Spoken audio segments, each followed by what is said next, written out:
아까 저 음향 리포트 현장에서 청소년들의 언어 파괴 현상 심각하다 이거 전해드렸는데 이분은 뭐 쩐다라든지 청소년들이 정말 많이 쓰는 단어거든요. 요 뭐 넘사벽 이런 거 다 아신대요. 어우 대단하십니다. 변상욱대 기자. 쩐다는 많이 들어요. 넘사벽은 뭔가요? 넘을 수 없는 무슨 벽 이런 거라고 그래요. 넘볼 수 없는 벽. 뭐 그런가요? 예. 갑툭튀는 아세요? 갑툭튀? 갑자기 툭 튀어나왔다는 뜻인가요? 잘하시네요. 예. 열폭 아십니까? 이것도 굉장히 많이 쓰는 단어예요. 많이 흥분했다는 뜻인 것 같기도 하고 잘 모르겠습니다. 아닙니다. 전혀 아니에요. 그런가요? 열등감 폭발이란 뜻이랍니다. 예. 설문조사를 문화체육관광부에서 해보니까 청소년들 96%가 다 이런 단어 쓴다. 비속어 욕설도 다 쓴다. 96%가.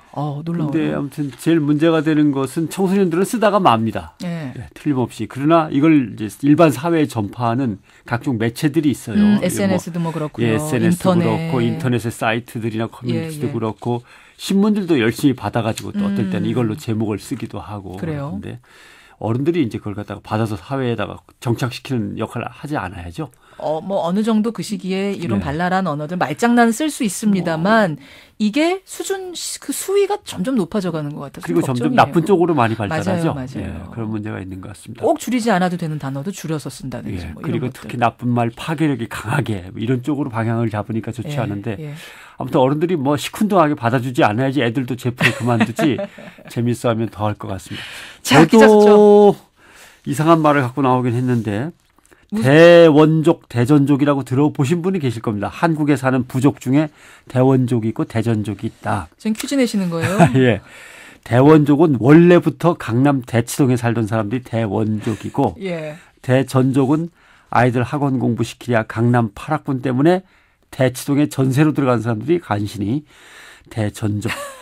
대치동에 살다가 못 견디고 너무 비싸고 힘들어서 타 지역으로 밀려난 사람은 대타족. 대타족. 네, 오늘 기자수첩 무슨 교육 얘기하시나 봐요. 교육 얘기입니다. 우리나라 교육 시스템이 요새 미국에서 주목받다가 이제 유럽으로 건너가서 유럽에서 주목을 받고 있습니다. 근데 미국과는 달리 유럽의 반응은 좀 쿨하거나 냉담한 쪽이 많습니다. 예. 스웨덴 일간지가 그제 보도한 내용 저도 봤어요. 네.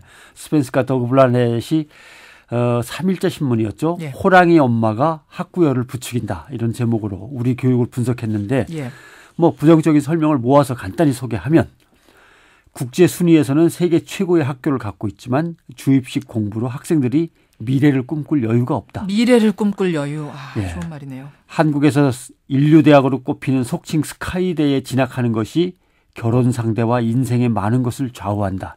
조금 부끄러워지는 얘기입니다. 그러네요. 혁신이 중요한 오늘날 한국 대졸자의 41%는 직장을 못 구한 실업 상태이고 영어도 제대로 못한다.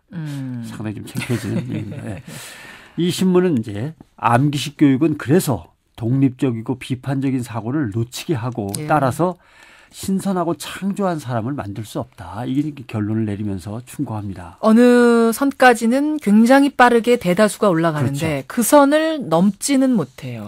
그게 항상 우리의 문제인데 지난 10월에 그 스웨덴 3인당 대표던가요? 우리 교육 현장 둘러보고 갔잖아요. 예, 그 양반이 이제 다녀간 뒤로 스웨덴에서 우리 교육에 대해서 죄송합니다.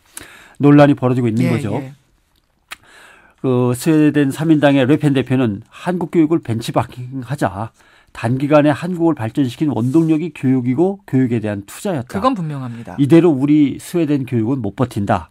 이에 대해서 이제 교육장관은 그 교육 시스템은 너무 교육의 질을 경시하는 그런 시스템이다. 질을 경시한다. 예, 그렇게 해갖고 스웨덴의 일간지들도 끝없는 공부 치열한 경쟁 빼고 뭘 배우라는 거냐라고 하는 걱정하는 언론이 있는가 하면은 스웨덴 교육이 벌써 무너지고 있다. 이건 스웨덴 교육이 몰락하고 있는데 한국처럼 집중교육하지 않으면 안 된다.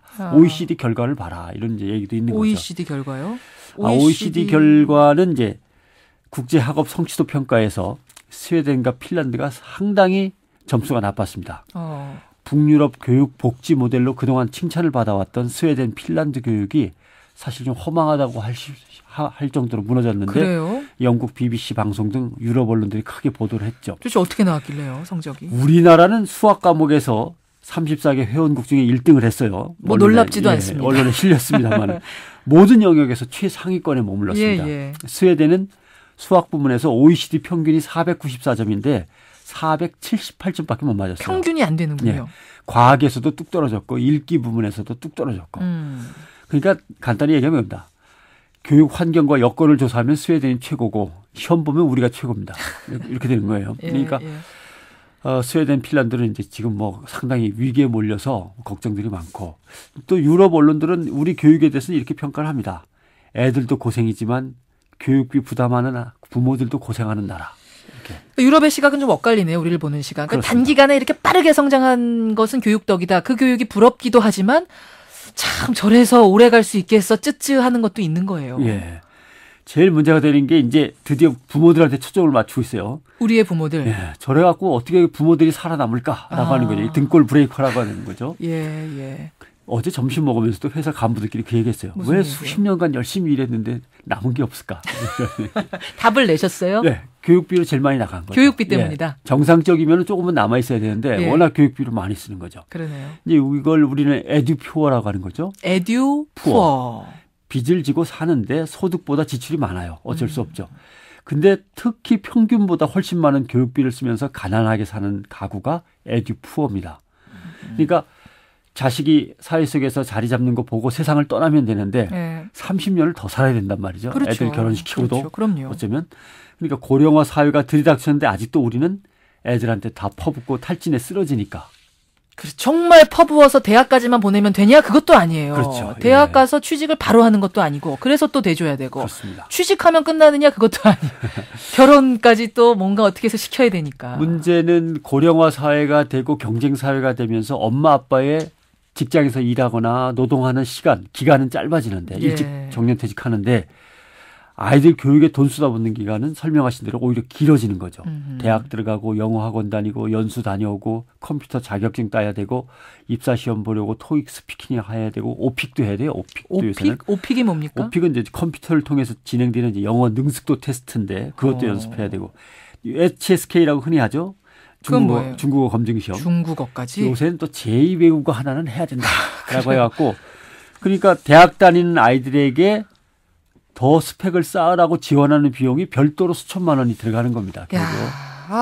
머리가 지끈지끈한데요. 우리나라의 에듀푸어는 얼마나 될까요? 지난해 8월에 조사한 걸로는 82만 가구에 305만 명 정도로 이제 추산하고 있는 거죠. 전체 국내 가구의 13%입니다. 예. 국내 공교육 지출 가운데 민간 부담 비율이 가뜩이나 높은데 OECD 평균의 3배 정도 되는데 사교육비가 또 따로 가구 소비 지출의 한 14% 정도 되니까 이 에듀푸어가 될 수밖에 없는 거죠. 그렇죠. 자, 어떻게 해야 될 거냐? 이건 맨날 나오는 얘기입니다. 학벌 타파가 우선입니다. 아주 근본적으로. 근본적으로는 여기서부터 시작입니다. 그다음에 뭐 고졸자가 취업할 수 있도록 지원하는 거라든가 여러 가지 있지만 전체적으로 그러려면 직무능력 표준 같은 것들이 마련돼야 됩니다. 이 일을 하는 데는 이런 능력이 있어야 좋다.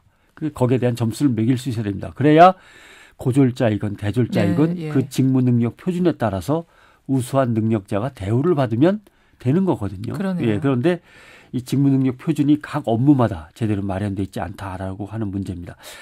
아무튼 얘기하신 대로 교육에 대한 투자는 소중하고 중요합니다. 스웨덴도 핀란드도 이걸 지금 느끼고 있는 거죠. 그런데 우리 같은 경우는 필요 이상 더 이상 쏟아부어도 효과가 없는 효과가 끝난 데다가 계속 쏟아붓는 것. 그래서 결국 에듀푸어가 생기는 건 문제고 사교육을 절약해서 생긴 국가 자원을 노후 복지 등 삶의 질 향상에 이제 돌려야 될 때가 된 거죠. 청취자 천익종님은 출산율 걱정하셨어요. 결국은 이렇게 교육비를 많이 쏟아붓다 보니까 더 낳고 싶어도 못 낳는 구조. 이것도 참 중요한 부분이네요. 변상욱 기자 수고하셨습니다. 고맙습니다.